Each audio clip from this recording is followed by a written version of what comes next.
जय श्री राम दोस्तों, मेरी अवधि लोकगीत चैनल में आप सबको स्वागत है। एक मैं भजन गीत सुनाने जा रही हूँ। आप सबको अच्छा लगे तो लाइक सब्सक्राइब जरूर करना।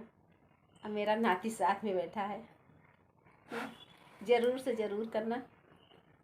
हाँ मना रहबै प्रभु चलब तुहरे साथवा, हाँ मना रहबै प्रभु चलब तुहरे साथवा। तुहरे गए से प्रभु बड़ा दुख होई है, तुहरे गए से प्रभु बड़ा दुख होई है। सुखी भौरिया मिलै न प्रभु हमका, सुखी भौरिया मिलै न प्रभु हमका।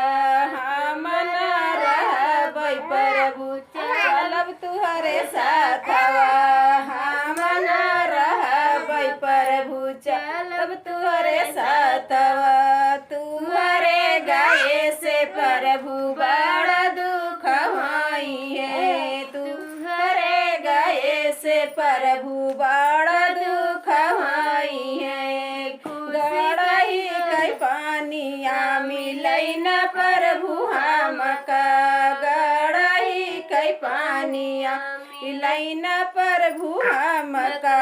हम न रहबै प्रभु चलब तुहरे साथवा, हम न रहबै प्रभु चलब तुहरे साथवा। तुहरे गए से प्रभु बड़ा दुख होई है, तुहरे गए से प्रभु बड़ा दुख होई है। पीपरे कई पातिया मिलै न प्रभु हमका, पीपरे कई पातिया मिलै न प्रभु हमका। हम न रहब प्रभु चलब तुहरे साथवा, हम न रहबै प्रभु चलब तुहरे साथवा।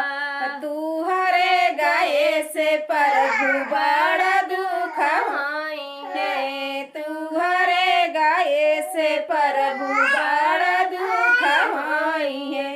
टूटही झिलंगिया मिलै न प्रभु हमका, टूटही झिलंगिया मिलै न प्रभु हमका।